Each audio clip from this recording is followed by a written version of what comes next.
लोणंद शहरात खेमातील व्याख्यानमालेचे तृतीय पुष्प संपन्न। लोणंद शहरात मकरंद पाटील जनकल्याण प्रतिष्ठानच्या वतीने खेमावती नदीच्या काठावर एप्रिल 26 रोजी सायंकाळी 7 वाजता तृतीय पुष्पमध्ये सुप्रसिद्ध वक्ते लेखक संपादक संजय आवटे यांचे पुरोगामी महाराष्ट्र व अजितदादा पवार या विषयावर व्याख्यान संपन्न झाले। कार्यक्रमाचे अध्यक्षस्थान राज्याचे मदत पुनर्वसन मंत्री मकरंद आबा पाटील यांनी भूषवले। कार्यक्रमासह प्रतिष्ठानचे सर्व पदाधिकारी, ग्रामस्थ, पंचक्रोशीतील पदाधिकारी, कार्यकर्ते, विभाग प्रमुख आदी महिला पुरुष बहुसंख्येने उपस्थित होते। बातमीसाठी श्रीदिलीप वाघमारे, लोणंद। मुख्य संपादक शौकत शेख म्हणून काम करत आहेत। देशातील सर्वात मोठ्या भास्कर अशा समूहाच्या दिव्य मराठी राज्याचे प्रमुख संपादक म्हणूनही त्यांनी काम पाहिलं आहे। त्याचबरोबर साम टीव्हीचे संपादक म्हणूनही त्यांनी काम पाहिलं। लोकसत्ता, सकाळ, कृष्णवेल, पुढारी आदी दैनिकांमध्ये त्यांनी समूह संपादक म्हणून काम पाहिले। त्यांचे शिक्षण BSc ॲग्रिकल्चरल सायन्स झाले असून त्यांनी 6 पदव्या मिळवल्या आहेत। संजय आवटे सरांनी आतापर्यंत 15 पुस्तकाचे लेखन केले आहे। त्यामध्ये गेम ऑफ थ्रोन्स मराठी पटकथा, त्याचबरोबर आम्ही भारताचे लोक या पुस्तकांचा त्यामध्ये समावेश आहे। आवटे सरांना आतापर्यंत 14 पुरस्कार मिळाले असून त्यामध्ये CD देशमुख संपादक पुरस्कार, आचार्य अत्रे संपादक पुरस्कार, राज्यस्तरीय श्रम प्रतिष्ठा पुरस्कार, महात्मा फुले संपादक पुरस्कार, चव्हाण प्रतिष्ठानचा साहित्य पुरस्कार, महात्मा फुले समता पुरस्कार आदीचा समावेश त्यामध्ये आहे। आवटे सरांनी विविध संमेलनामध्ये अध्यक्ष, उद्घाटक, व्याख्याते म्हणून त्यांनी सहभाग घेतला आहे। प्रसिद्ध वक्ते, लेखक, संपादक संजय आवटे यांचे नाव घेतले की एक वेगळीच उर्मी मनात दाटून येते। शब्दांची ताकद, विचारांची खोली आणि वाणीची माधुर्यता या तिन्हीचा सुरेल मिळाप म्हणजे आवटे सर। ते बोलतात तेव्हा फक्त शब्द ऐकू येत नाहीत, ते विचार बनून मनात उतरतात। ते लिहितात तेव्हा अक्षर फक्त वाचली जात नाहीत, तर ती जाणीव घडवतात। मग चला तर अशा विचारांच्या प्रवाहात वाहत जाऊया, ऐकूया संजय आवटे सरांचं प्रभावी विचार प्रवर्तक व्याख्यान, पुरोगामी महाराष्ट्र आणि अजितदादा पवार। तयार राहा, कारण हे व्याख्यान नाही तर विचारांचा हलवून देणारा अनुभव आहे। धन्यवाद। प्रतिष्ठान यांनी आयोजित केलेल्या खेमतीर व्याख्यानमालेचं हे दुसरं वर्ष आणि दुसऱ्या वर्षाच्या या तिसऱ्या पुष्पाच्या निमित्तानं ज्यांच्या प्रमुख उपस्थितीमध्ये किंवा आजच्या कार्यक्रमाचे प्रमुख व्याख्याते, पुणे लोकमतचे संपादक, त्याचबरोबर प्रतिष्ठानचं सुरुवात झाली किंबहुना व्याख्यान मांडलेला आपल्या या लोणंदच्या बाजार तळाच्या परिसरामध्ये सुरुवात झाली आणि गेल्या वर्षी सुद्धा अतिशय चांगल्या पद्धतीनं वक्ते आणून एक चांगला विचार, प्रबोधनपर विचार हा समाजाला देण्याचा प्रयत्न या व्याख्यानमालेच्या माध्यमातून हा गेल्या वर्षी आणि या वर्षी सुद्धा झाला। खर तर आवटे सरांनी अतिशय छान वेगवेगळे संदर्भ, वेगवेगळ्या महान व्यक्तींची उदाहरणं देऊन हा पुरोगामी देश, पुरोगामी विचार हा आजपर्यंत कसा या देशामध्ये आला, टिकला आणि आज कुठेतरी हा विचार हा दूर जातोय का काय, अशा पद्धतीची भीती सुद्धा या निमित्तानं त्यांनी व्यक्त केली। खर तर आपण ज्या मातीमध्ये राहतोय, ज्या मातीमध्ये आपला जन्म झाला, आपण वाढलो, आज जगतोय, मुळामध्ये हा सातारा जिल्हा, या जिल्ह्यानं या देशाला स्वातंत्र्य मिळवण्याकरता अनेकांनी प्राणाची आहुती दिली, बलिदान पत्करलं, अनेकांनी तुरुंगवास भोगला. आणि विशेषतः छत्रपती शिवाजी महाराजांची गादी सुद्धा आपल्या सातारामध्ये छत्रपती शिवरायांच्या पदस्पर्शाने पराक्रमानं पावन झालेली आपली भूमी. त्याचबरोबर या देशाचे उपपंतप्रधान किंबहुना संयुक्त महाराष्ट्राचे पहिले मुख्यमंत्री कैलासवासी यशवंतराव चव्हाण साहेबांचा हा जिल्हा. आणि निश्चितपणानं या जिल्ह्यानं आजपर्यंत पुरोगामित्व किंबहुना हा विचार जपण्याचा प्रयत्न केला, यशवंत विचार जपण्याचा प्रयत्न केला. आणि निश्चितपणानं या जिल्ह्यामधून अनेक मान्यवर नेते या मातीमधून असे घडले की ज्यांनी या देशाला, या राज्याला दिशा देण्याचं काम केलं. सन्माननीय आदरणीय पवार साहेब सुद्धा आपल्या सातारा जिल्ह्याचे, नांदवळचे, त्याचबरोबर अनेक मान्यवर, मी आता सगळ्यांची नावं घेत नाही, परंतु निश्चितपणानं या सगळ्या मंडळींनी या राज्याला एक अतिशय पुरोगामित्वाचा विचार दिला. हा महाराष्ट्र सर्वार्थानं पुढे नेण्याचा प्रयत्न केला. आणि कुठंतरी त्यांच्या विचारापासून आपण भरकटतोय का काय, अशा पद्धतीची परिस्थिती आज तुमच्या आमच्या सगळ्यांच्या समोर उभी आहे. आणि त्या अर्थानं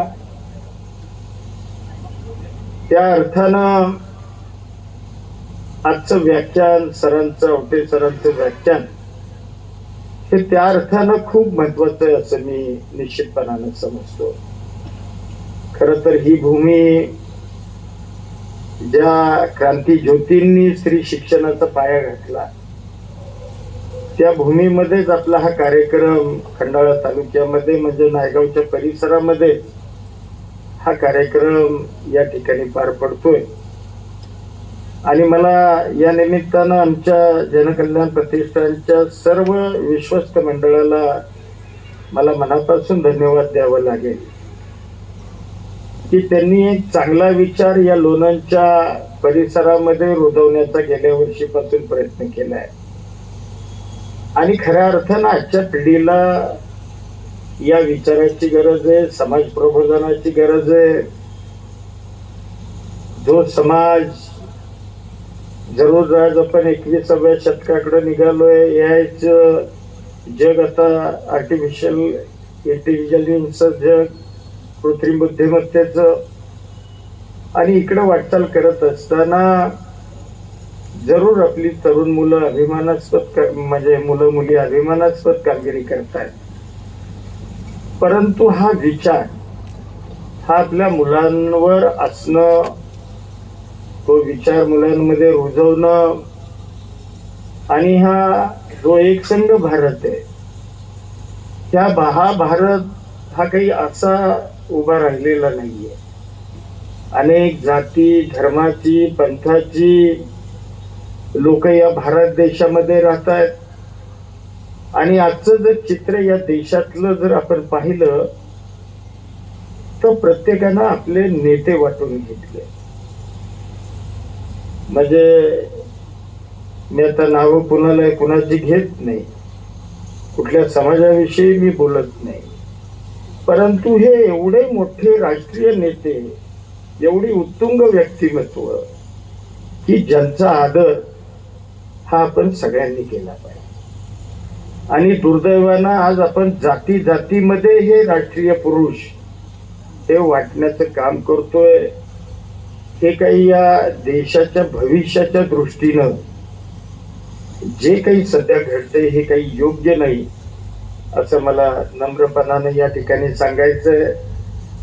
आणि तो विचार आज माझ्या खेमातीर व्याख्यान मालेच्या माध्यमातून संजय आवटी सरांनी आज दिला.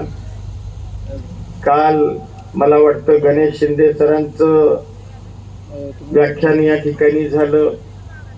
पहिल्या पुष्पाला डॉक्टर संजय कळमळकर यांनी या ठिकाणी आपले विचार व्यक्त केले. असे चांगले व्याख्याते या लोणंद नगरीमध्ये आपण आणून एक चांगला विचार, एक समाज प्रबोधन घडवण्याचं एक चांगलं कार्य हे मकरंद पाटील जनकल्याण प्रतिष्ठान माझ्या शहरामध्ये करते.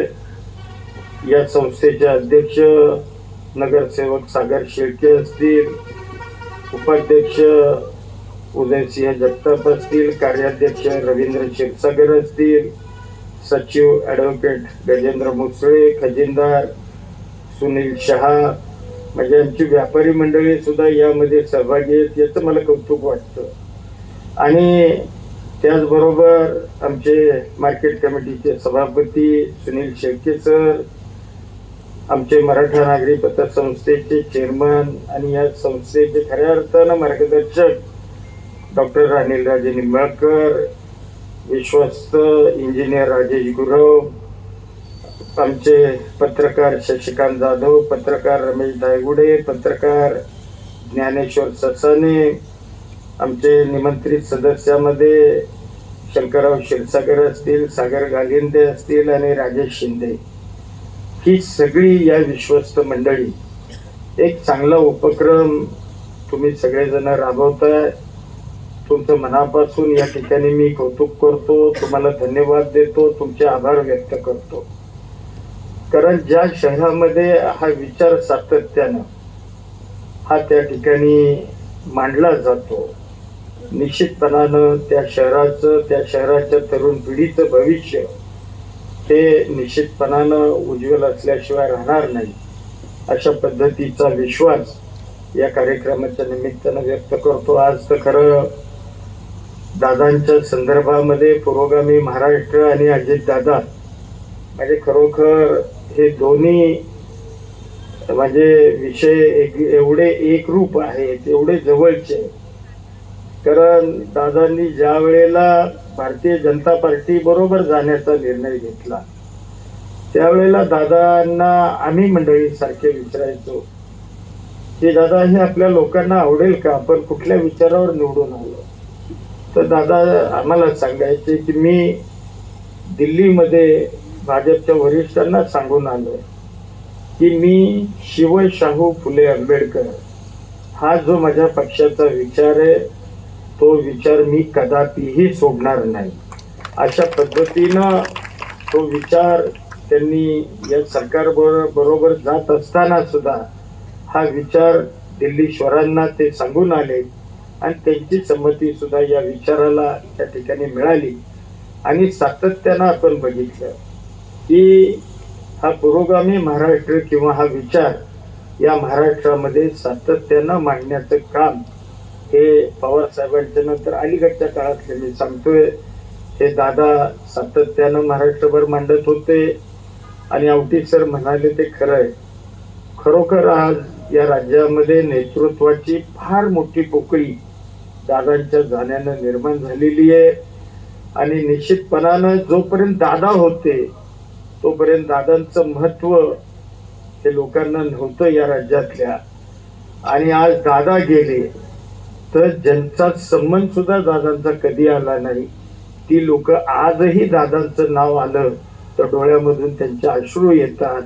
खऱ्या अर्थानं ही ओळख दादांनी या राज्याच्या सर्वसामान्य माणसाच्या हृदयावर त्या ठिकाणी कोरून ठेवली होती. अशा दादांच्या पवित्र स्मृतीस मी विनम्र अशा प्रकारचं अभिवादन करतो. खरं तर माझं सगळं राजकारण हे दादांच्या मुळेच उभं राहिलं. म्हणजे आवटी सर 2004ला म्हणजे मी जिल्हा परिषद सदस्य होतो. मला स्वतःला माहिती नव्हतं की मला विधानसभेचं तिकीट मिळेल, परंतु दादांनी मला 2004ला विधानसभेचं तिकीट दिलं. आणि तेव्हापासून माझ्या प्रत्येक राजकीय घडामोडीच्या पाठीशी हे दादा आणि पवारसाहेब ठामपणानं उभे राहिले. आज मी मंत्री म्हणून या ठिकाणी उभा आहे किंवा राज्याचं मदत आणि पुनर्वसन विभागाचं जे कॅबिनेट मंत्रीपद मला मिळालं ते फक्त आणि फक्त अजित दादांच्या मुळंच मला मिळालं हे विनम्रपणानं या ठिकाणी मी सांगतो. आणि निश्चितपणानं एवढं सांगतो की जो विचार दादांनी या राज्यामध्ये रुजवला, वाढवला, टिकवला, जो विचार घेऊन दादा पुढे निघाले होतोय तो विचार हे माझ्यासारख्या कार्यकर्त्याकडून सुद्धा इथून पुढं या जिल्ह्यामध्येच नव्हे तर या राज्यामध्ये तो विचार हा भविष्यामध्ये 100% पुढे नेला जाईल हा विश्वास या ठिकाणी व्यक्त करतो आणि पुन्हा एकदा खेमातीर व्याख्यानमालेच्या या एका चांगल्या कार्यक्रमाला मी माझ्या मनपूर्वक हार्दिक शुभेच्छा देऊन मी माझे 2 शब्द थांबवतो. जय हिंद, जय महाराष्ट्र.